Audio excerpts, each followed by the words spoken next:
Let me very briefly say a couple of words about myself. I am a language instructor at Skolkovo Institute of Science and Technology, which is a very young institute.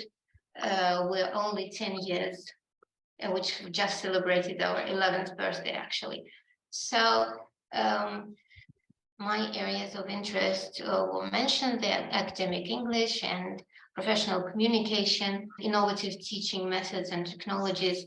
And since my students are mostly, not mostly, but predominantly from various technical specialities, they are very advanced in various technologies, and this is a very good incentive for me to keep track of what is going on, to keep up with the new developments and technologies.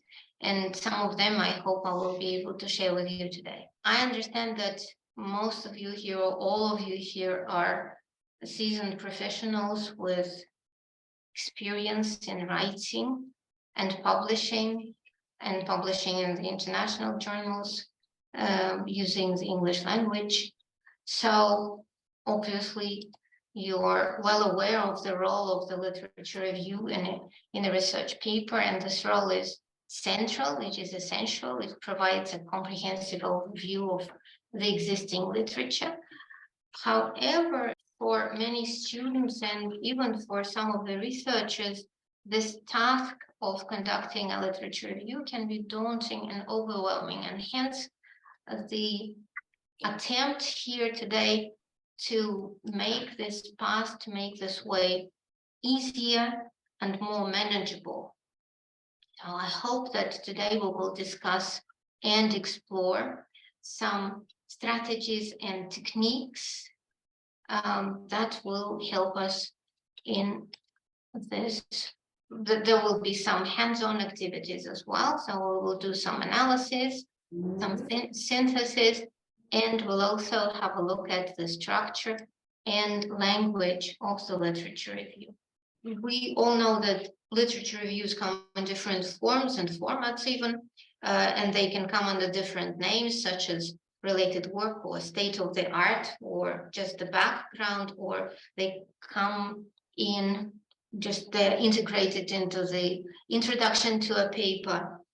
But in essence, all these forms and formats are the same. Sometimes most of us find the task of a literature review challenging. Hopefully today we will see what happens when we select the sources and track them, annotate them, and synthesize the sources into a coherent narrative. So I have prepared this roadmap for you, and you can see that we would try and visit all the pit stops from conceiving the idea to actually synthesizing the piece of a literature review, and we will have some activities along the way. As you can see on this slide, there are two things. One is literature, and what do we do for the literature review with this literature? We obviously search for it, we find it, we organize it in a certain way, and then in the review part, we analyze, evaluate, and synthesize this literature. And this synthesis, this synthetic part of the literature review is actually what makes it so challenging, because this is not just the facts, but a lot more than facts that we need to report and that the editors of the papers expect us to report. Right? This infographics here is just to remind us about about how multifold the purposes of the literature review really are, and how many things a researcher is expected to provide in a good literature review. Let me very quickly go through these things, and let's start with this finding out what information already exists in the research field. While finding out this information, we would actually identify major works in the field, and also find the people who are working in our field and who are the main authors. And along the road, we would identify the main methodologies and the research techniques, as well as the main ideas, conclusions, theories. And then after having done all this, we would show relationships between the previous studies and theories. And as we know, there is not always a consensus with regard to particular ideas that are related to our research. And this is actually good news, because discussions sparkle interest and provide room and ground for further studies, and which means that we would identify some gaps in the literature where we can step in and add our expertise. And thus, the literature review would provide context for our own research and a justification also for our research. Now, the starting point of our journey is actually defining the scope of a literature review. What does the scope of a literature review of a research stem from? So what informs our research? Research question, yes, very good guess, exactly.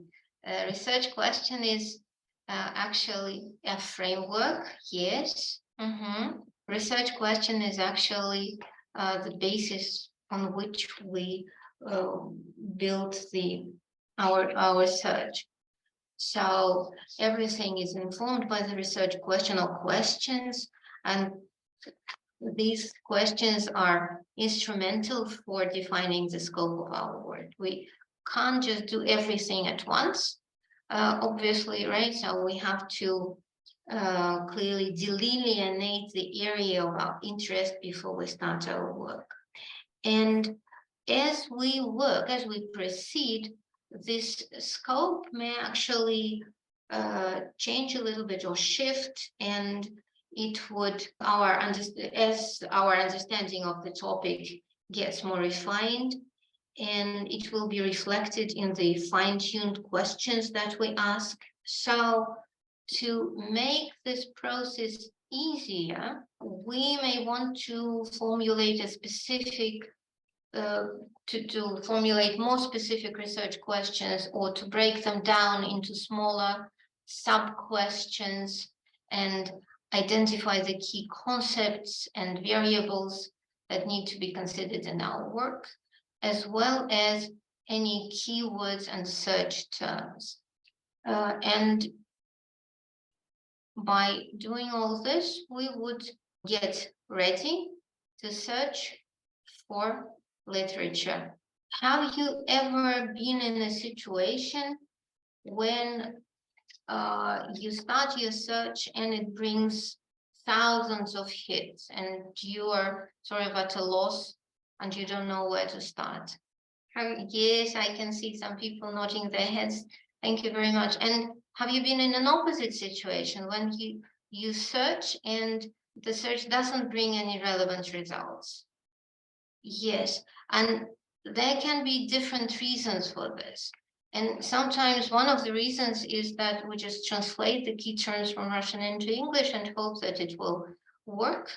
And one of my colleagues, just a little side story, one of my colleagues who's working in sociology and was doing research in the United States, she was trying to find literature on her topic, but she didn't seem to find anything, and she was very frustrated, and she consulted her American colleague, and this American colleague said, "And what are the key terms that you're using?" And my colleague provided some answer that was basically a translation of conceptual framework from Russian into English. And then, fortunately, they were able to reformulate these ideas and find the appropriate wording. And once they tried it, the results came as required and everyone became very happy. So it is very important to correctly identify the key terms, and also, as we can see here on the slide, using synonyms or using Boolean operators such as and, or, and not. You're probably well familiar with those, right?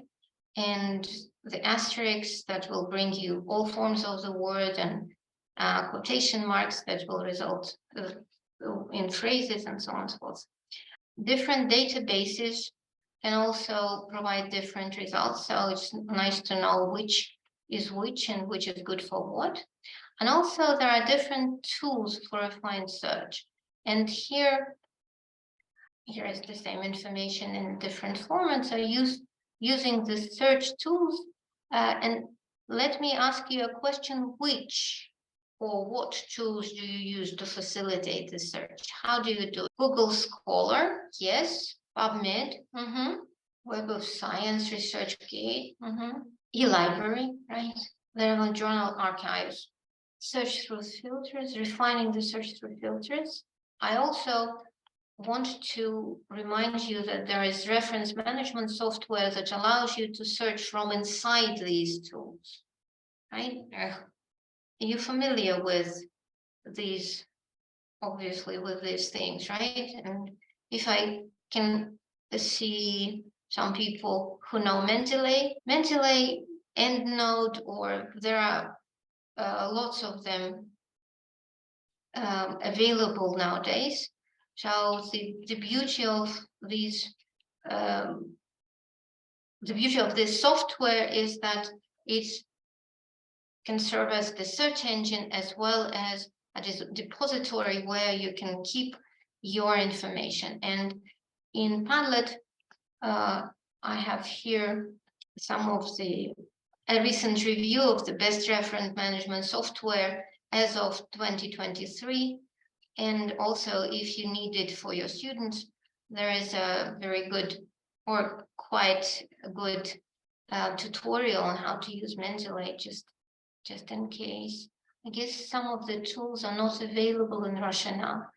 Yes, but here in the best reference management tools, I think I tried some of them and they are quite available. We have to work with what is available, of course, unfortunately. Do you know lit maps? Do you know this instrument? No, good. Then I can show you something new today. So there are other tools, and here in Padlet I have a selection of 3 tools, which are lit maps, Research Rabbit, and Connected Papers. Have you heard of any of those? No? Okay, very good. So in this case, let me introduce these tools for you. What they do, they actually show you a map of connected papers, and they connect these papers in terms of citations. So who cited whom, and the beauty of this is that they also, so you have a paper with a particular date, and you know who this paper referred to because you have the reference list. But if you use this tool, you will also know who then cited this paper, and how many times and how it was used. So if you are curious about this instrument, I suggest that you could take a couple of minutes and have a look at this. Connected Papers is a good one, yes. So these are similar instruments to Connected Papers. So you can search using keywords or the paper title or the index. Why I am talking about this instrument is that, and Research Rabbit is also a similar instrument which is free for the researchers, and they also produce very beautiful diagrams. The thing is that when you use these instruments, they give they can provide a new dimension. They can show you something that you didn't know about the papers that you probably needed to consider when you are researching the literature. So just to sum up this little piece of the road that we have mastered together, we can make searching for literature review easier by clearly formulating the research question, by using the advanced search methods, using appropriate bibliographic software, and also trying out the new instruments to visualize search connections. So how do you keep track of the papers that you have added to your bibliography? Do you take notes? Do you keep spreadsheets, highlighted PDFs of papers? Anyone would like to share what is the other? Yes, just save in folders. Designed it, okay. Designated to it. Okay, just the folders on your computer, right? So some of you said that you're keeping the tables, and thinking about this literature maze, we see that people keep their sources. The sources come in different formats, like paper printouts and books and online resources and so on and so forth. So navigating this maze or finding a way out is in different ways to catalog the sources. And we have mentioned spreadsheets and tables and conceptual frameworks, and using different apps such as Notion. This is an app that allows you to do a lot of stuff, including keeping track of what you're reading. And my students introduced me to that. It is really, really amazing. More or less safe to conclude that organizing the literature can be made easier if we use bibliographic software, use spreadsheets or tables, but customize them, right? Personalize them, design and tailor them so that they suit our particular purposes, and conceptualize the categories for further clustering.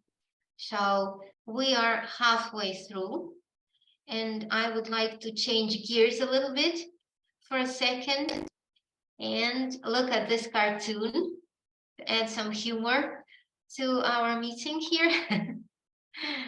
And I like this cartoon very much. I would have done a bibliography, but my sources prefer to remain anonymous. Now, this reminds us of the situation where the students actually plagiarize because they do not know how to refer to sources and how to use the sources in their research. Yes, and now we have mentioned making notes, and I heard when I popped into some of the breakout rooms that people are taking notes as they're reading and then keeping these notes in particular files or as part of the spreadsheets and so on and so forth. And one of the ways of actually making sense of what we have read and critically analyzed is the format of an annotated bibliography. And I teach annotated bibliography, and when I give this assignment, I ask my students to follow a particular structure. So if you could please turn to task number 2, there would be an example of one of my students' annotated bibliographies. And I would ask you to figure out what are the elements of the structure that I assign in this task. Okay.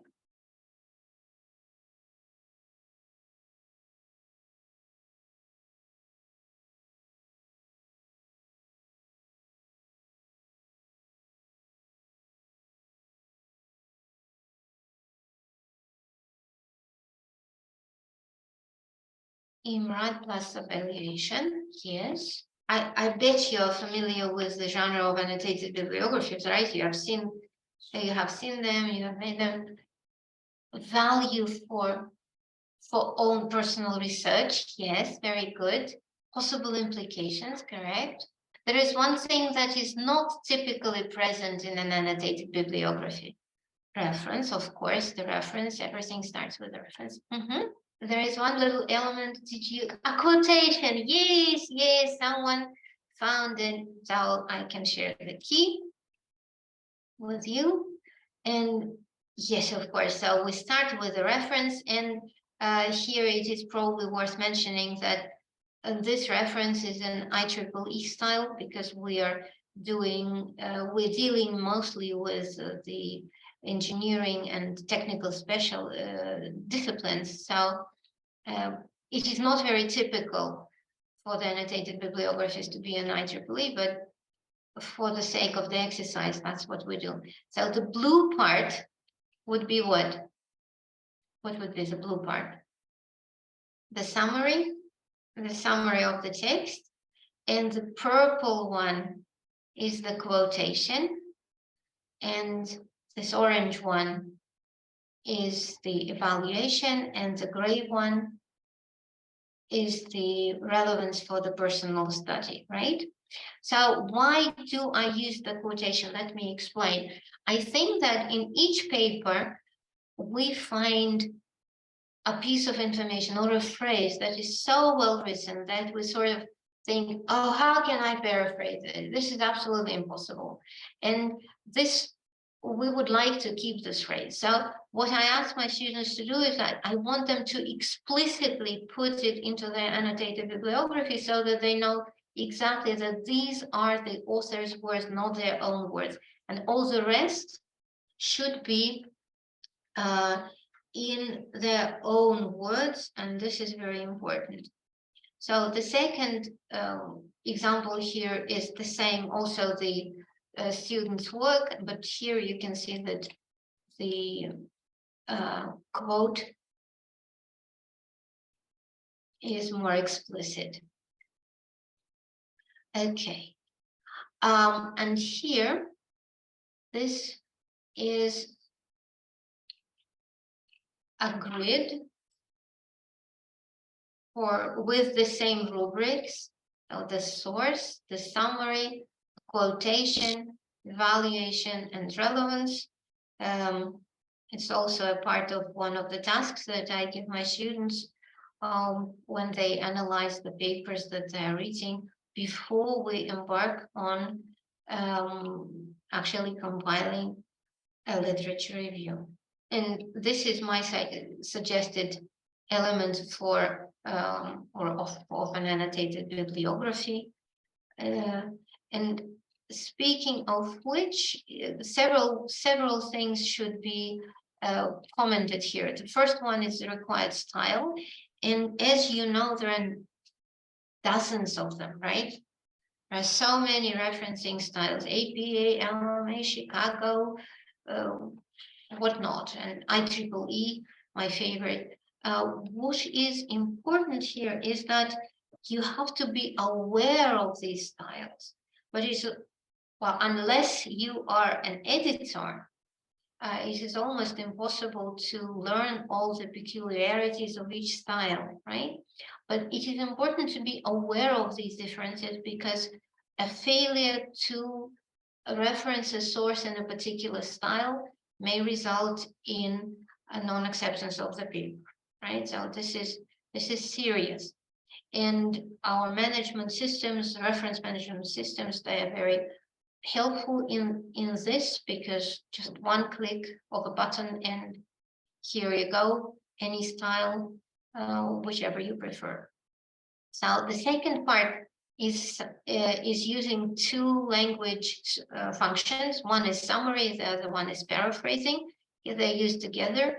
And the key here is that this is internalized knowledge. So when we read and make notes in our own words, we internalize this knowledge and we make it clear for ourselves, both in terms of content of the source that we're referring to and all the other parameters. A quotation is my suggestion. just in case you find this phrase that is absolutely perfectly formulated. And then a quick comment about the evaluation part. What is specifically good or what is not so good in the article. And when we discuss it with my students, and I hope that you would agree that sometimes, there is this idea that, okay, this is published, and this is published in a peer-reviewed paper, so this must be good. My point was that when we see something published, there is a tendency to sort of overestimate the coherence and value of the things that are published. But when we start looking deeper into the papers, we can find out the limitations and things that the authors did not address that they promised to address, for instance. And the last thing is, how is this article related to our own research and how we would use it? Just a quick note for ourselves, where does it go? Is this article good for the introduction, or would it be relevant for the methodology section, or is it a baseline against which we compare our own results? But just make a very quick note, and it will help you with the future synthesis of the text.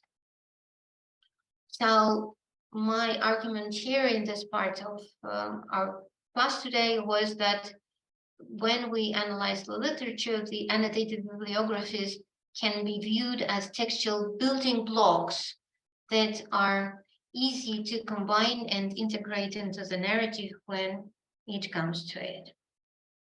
We have collected all these wonderful different sources, and then we have cataloged them and hopefully applied some categorization to these sources in terms of, we'll put them into some tables and according to some principles. And then the key here is not to fall in the trap of just pouring all the information that we have at the reader, because a literature review is not just a shopping list, and it's not a place where we demonstrate how much we have read. Actually, as we have discussed, literature reviews serve different purposes, and we should always keep in mind our research questions and select only those sources that are directly relevant to our story. Let me make one tiny comment here about this third image, which shows a concept map or a mind map, because at some point in time you may want to use the visualization technique or tool like a mind map or a concept map. There are several visualization tools that are available, and actually you can do it as is shown here on the picture using just the sticker notes. But of course, the online tools are very much more comfortable, and there are dozens of them, and there are Russian Russian-made analogs, which are free and that you can use to visualize and make the categorization easier. Anyway, a literature review is a text, and as a text, it has some important parameters, which we're going to briefly discuss. And in terms of structure, the good news is that literature review is practically no different from any other text, because it has the introduction, the body, and the conclusion. And however, in the introduction, we are supposed to overview the topic that's going to be discussed. In the body, we're expected to present a coherent argument for our study with the background, the state of the art, and hopefully we would identify the gaps here, and everything would be guided and would be linked to our research question that we have formulated at the beginning. Look at the next sample. And here is a piece of paper. It's a technical paper, but I'm absolutely sure that you would be able to put the paragraphs in the correct order.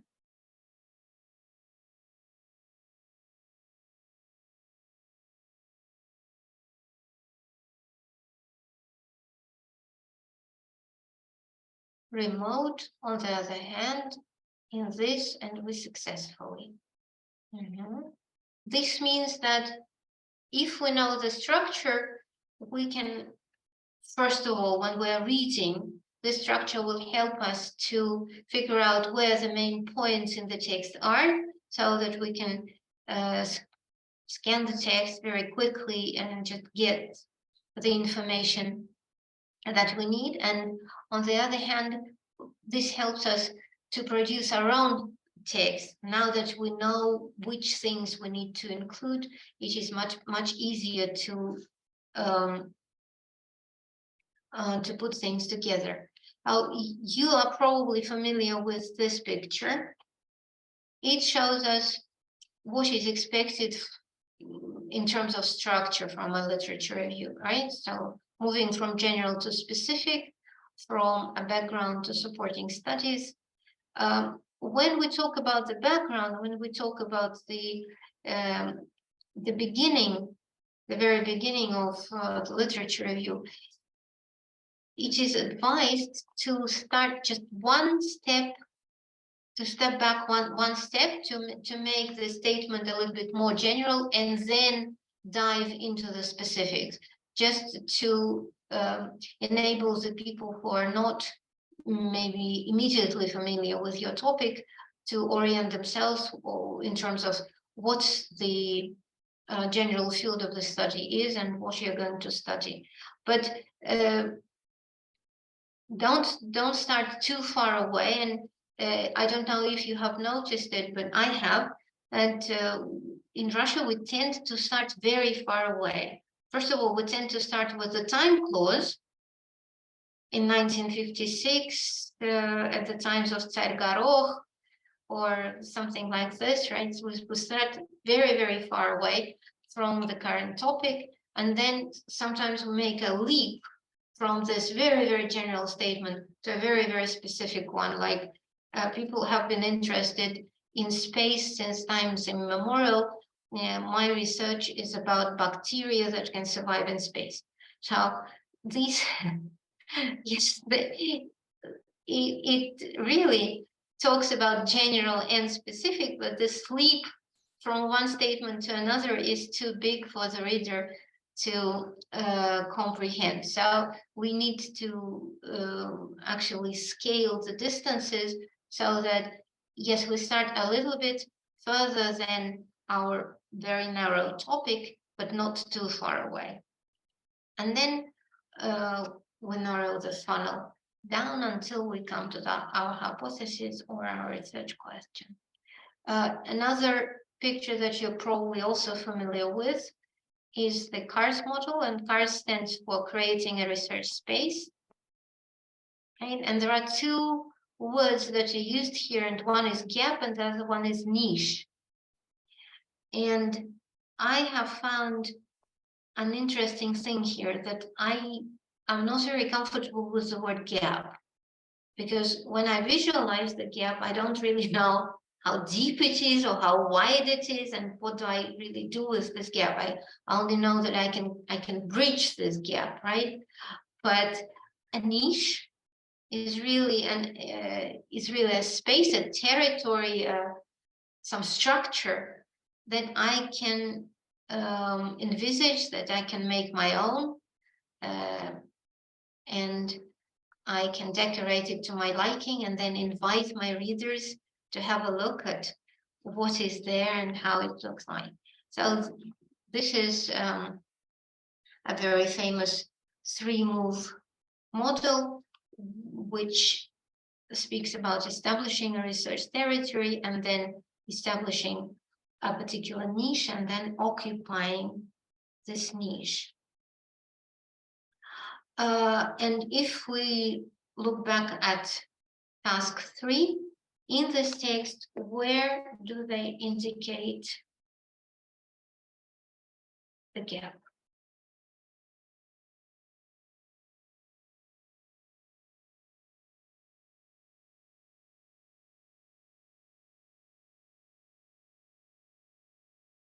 So we can make sense. We can see in any paper that when we come across these words, they are clear indicators of what is going to be discussed. Good. So we have weathered almost all the road. And now it's time for us to try and synthesize some of the literature. In this task, you are given 2 annotated bibliography entries, and they are actually generated using the same information as was in the reading grid in task 1. What I would ask you to do, I would ask you to write 3 sentences in which you would combine the information of these 2 sources. Okay, just as you do when you're actually writing. Additionally, if you have the reading grid from task 1, you can also have a look at it, because it gives you the information in a more fragmented way. Can you see the reading grid just for your convenience?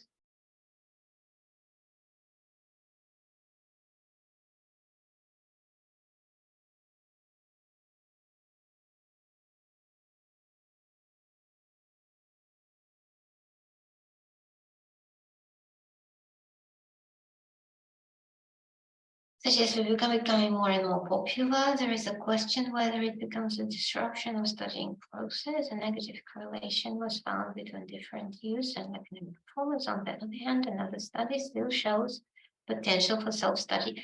That's very good. However, there are no references to these sources. And in the first example, the date should probably go in brackets, right? Here is the original. And you can see that there are exactly 3 sentences. And what are the functions of these sentences? So what does the first sentence do? It introduces the broad area of study, right? The impact of social media on the academic performance has been well researched. And then the author goes on to talk about the papers to substantiate their claim and introduce the conflicting ideas on the subject, right? Although some research findings outline social and emotional benefits of using social media for learning, a number of studies demonstrate a correlation between student use of social media and poor academic achievement. For example, a study of both undergraduate and graduate students found that social media users had a lower grade point average, and then they continue to work to work on and on this text. Okay, so let me give you one more assignment here, and this would be task 5. So this text, we have the beginning, so you know the functions of the first 3 sentences, and now the other sentences are highlighted. So the task is to match the labels to the parts of the paper. It's very similar to the previous one, but in this text, we're working with more detail. Here is the key, and here are the labels. So introducing a recurring theme, and positioning research findings, elaborating on the research findings that align with your point of view, stating the significance of the research findings, and specifying limitation, explaining the impact, suggesting further research, and stating possible contribution. This is quite a typical way of structuring the literature review. So if you keep these things in mind, your road to writing your own literature review may become much, much easier. In terms of just vocabulary, what was the compare and contrast language? Could you identify any language that would signal comparison or contrast?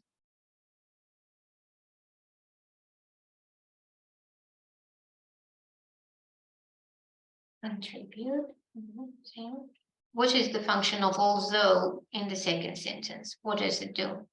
Contrast. Yes, yes, of course, it contrasts the it contrasts the two claims, right? One is that there are emotional benefits, and the other one that there is a demonstration that there is a correlation between the use of social media and poor academic achievement. And the other one, although, however, yes, correct. However, researchers also argue. There are a couple more. Rather than, very good. In the fifth paragraph, we have however. What about this one? Has anyone found this one? Yes, similarly. Very good.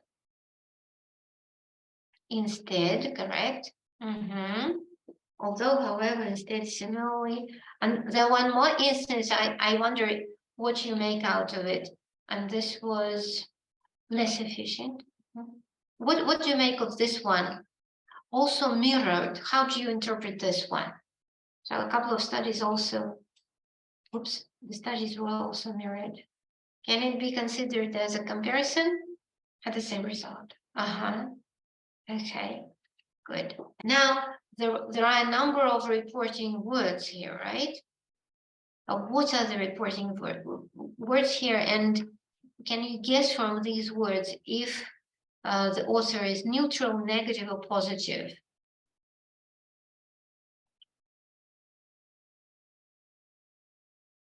So what is the first word?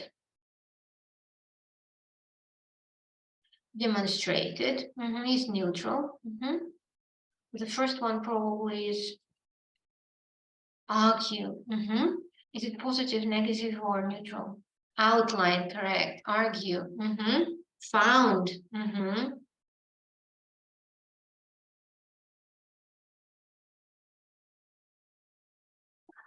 Neutral. Okay. So what do you think? What do you make out of this 6? Mostly neutral? Mostly positive? Mostly positive? Neutral or positive, right? So are there anything that stands out as negative? Any reporting? Yeah, provide insights also. Have we noticed that one? No. Outline, demonstrated, found, argued, concluded, provided insights. Nothing in particular. Okay.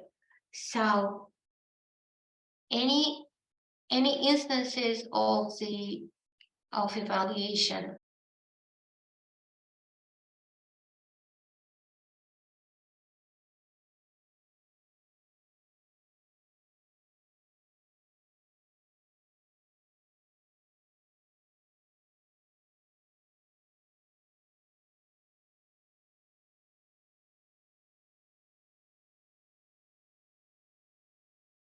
Why are we looking at these language functions?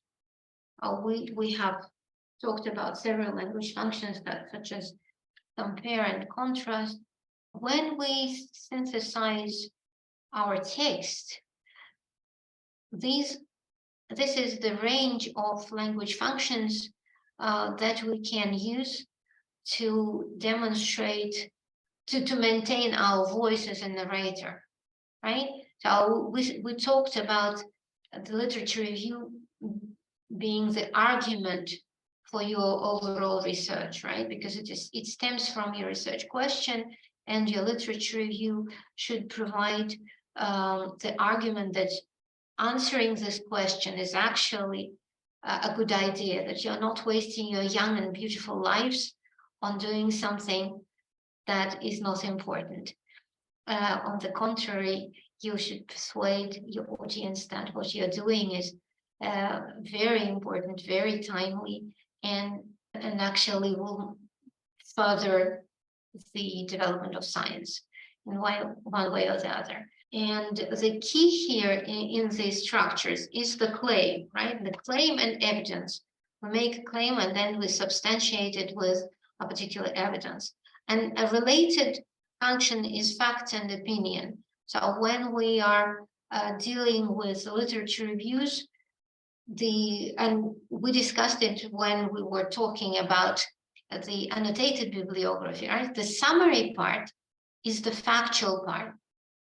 We just report the facts, and then we add our opinion on whether this information was accurate, whether the source was valid, whether the information inside was coherent, like the graphs were good, but the explanation of the graphs was not so good, or the other way around, and so on and so forth, right? So we add our opinions to that. And to help us with this, there are reporting verbs that can actually signal whether the writer is neutral, negative, or positive, right? And they're very good indicators of the author's attitude. And then we also looked at one of the instances where we tried to combine the literature reviews and the annotated bibliographies, and we also looked at the beginning of this paper here, and we saw the comparative and contrast techniques that is used, right? Because we have to relate things between each other, and compare and contrast is one of the most obvious ways of doing this. So this group does that, however, the other group has to addresses another point, and so on and so forth.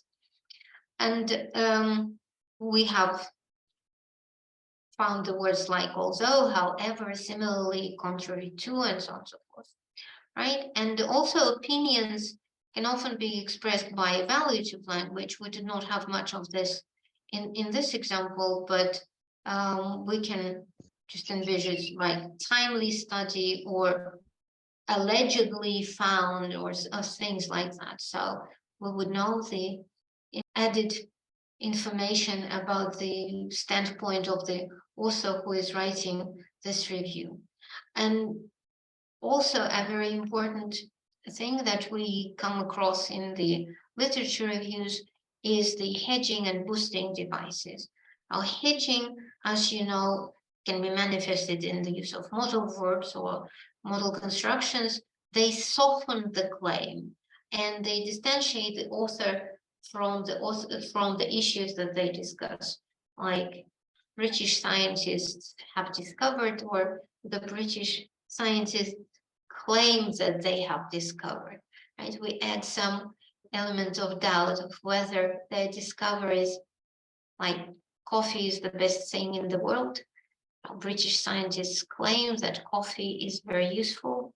However, American scientists disagree and say that you should not drink too much coffee in your life. Okay, so all these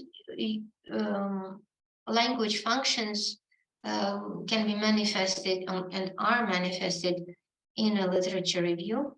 And if you, I just wanted to remind you about my favorite instrument, which is academic phrase bank. You probably know it. And it is good because it provides useful phrases for each of the paper, for each element of the paper, such as introducing the work, referring to sources, the methodology section, and reporting the results. And there are also some general language functions, such as being cautious is hedging, exactly how these frequencies may be due to blah, blah, blah. It is possible that, and all these phrases come very handy when we do this. And compare and contrast that we have just discussed also. There are some ways of introducing similarities and differences and comparing things within one sentence or spreading it out in different structures. We have covered all the elements that we wanted, that we said that we would. And as I promised, I will share some conclusions with you.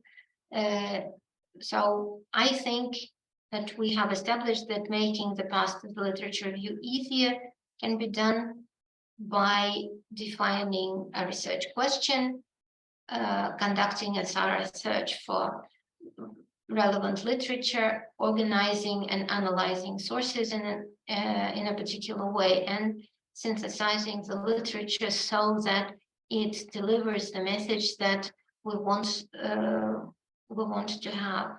And novel and emerging tools can add new dimensions to the whole process, and by following these steps, by using this roadmap, we can make sure that our literature reviews are comprehensive and well organized. Now, I have a surprise here.